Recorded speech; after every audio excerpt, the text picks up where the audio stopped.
Hello guys, അപ്പോൾ ഇന്ന് നമ്മൾ ഉണ്ടാക്കാൻ പോകുന്നത് ഇന്നൊരു കുക്കിംഗ് വ്ളോഗാണ് കേട്ടോ. അപ്പോൾ ഇന്ന് ഞാൻ ഉണ്ടാക്കാൻ പോകുന്നൊരു അടയാണ്, ചക്ക അടയാണ് കേട്ടോ. കറണ്ട് വന്നു ഗൈസ്, അപ്പം നമുക്ക് വെളിച്ചത്തുനിന്ന് വീഡിയോ എടുക്കാം. അപ്പോൾ ചക്ക എൻ്റെ വീടിൻ്റെ തൊട്ടപ്പുറത്തുള്ള അയൽവാസി തന്നതാണ്. അപ്പം ഞാൻ അത് വെച്ചിട്ടാണ് ഉണ്ടാക്കുന്നത് കേട്ടോ. അപ്പോൾ ചക്കയിൽ ഞാൻ ചക്ക വറുത്തത് ഉണ്ടാക്കിയിട്ടുണ്ടായിരുന്നു. പിന്നെ ഇനി ഉണ്ടാക്കാൻ പോകുന്നത് ചക്കയുടെ അടയാണ്. അപ്പം ഇനി ബാക്കി 4 പീസുള്ളൂ ചക്ക ഉള്ളത്. 4 പീസല്ല, 4 ചുളയുള്ളൂ. അപ്പം അതുകൊണ്ട് ഞാൻ ഇങ്ങനെ അട ഉണ്ടാക്കാമെന്നാണ് നോക്കുന്നത്. അപ്പോൾ ആദ്യം ഞാൻ ചക്ക കാണിച്ചു തരാം. ഇത്ര ചക്കയുള്ളൂ കേട്ടോ, ഈ 4 ചുള ചക്കയുള്ളൂ. അപ്പോൾ ഇതിൻ്റെ കുരു കളഞ്ഞിട്ട് ഒന്ന് വേവിച്ചെടുത്ത് പേസ്റ്റ് ആക്കണം മിക്സിയിലിട്ടിട്ട് കേട്ടോ. പിന്നെ ഉള്ളത് ഗോതമ്പ് പൊടിയാണ് ഞാൻ എടുത്തിട്ടുള്ളത്. ഈ ചക്ക വേവിക്കാൻ കേട്ടോ. പിന്നെ ഞാൻ കുറച്ച് വെള്ളം വെച്ചിട്ടുണ്ട്. ഇങ്ങനെ ആവിയിലാണ് കേട്ടോ വേവിക്കാൻ പോണേ.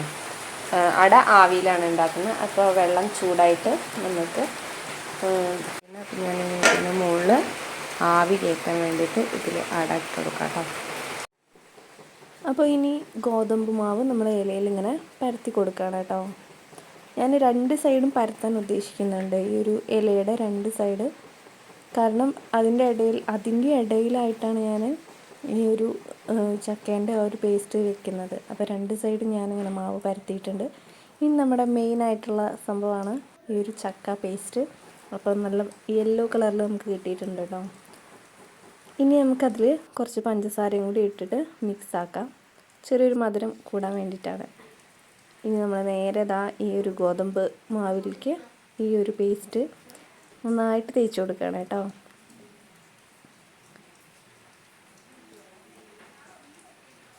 അപ്പം ഞാൻ ഇങ്ങനെ ഈ ഒരു കാണുന്ന രീതിയിൽ ഞാൻ ആക്കി എടുത്തിട്ടുണ്ട് കേട്ടോ. ഇത് മൊത്തത്തിൽ പരത്തിയെടുക്കാൻ കുറച്ച് പണിയാണ്, എന്നാലും രസമായിരുന്നു ചെയ്യാൻ വേണ്ടിയിട്ട്. അപ്പോൾ ഇനി ഞാൻ അടുത്തത് കുറച്ച് നാളികേരം ചിരവി വെച്ചിട്ടുണ്ട്, അതും കൂടി ഇതിലേക്ക് വെക്കുകയാണ്. ഇനി നമുക്കിത് അടച്ച് വയ്ക്കാം. ഇനി അടച്ച് വെച്ചിട്ട് ഇനി ഇതേപോലെ എല്ലാതും ആക്കിയെടുക്കാം കേട്ടോ. അങ്ങനെ ഇനി നമ്മൾ ഈ ഒരു മാവ് മൊത്തം ഇലയിൽ ഇങ്ങനെ പരത്തി കൊടുക്കുകയാണ്.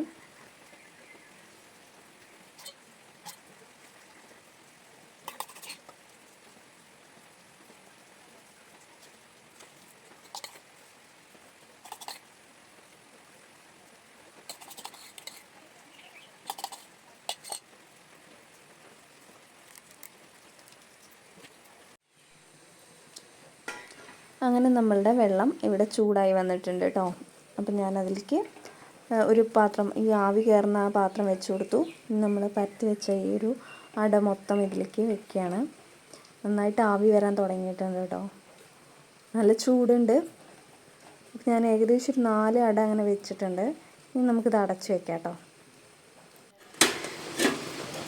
ഞാനൊരു 1/4 മണിക്കൂറോളം ഏകദേശം ഇതങ്ങനെ അടച്ച് വയ്ക്കുകയാണ്. അപ്പോൾ ഇനി അതിങ്ങനെ കടന്ന് വേവട്ടെ. അപ്പോൾ ഇന്നത്തെ വ്ളോഗ് ഇത്രയേ ഉള്ളൂ. നെക്സ്റ്റ് വ്ളോഗ് കാണാം. ടാറ്റാ, ബൈ.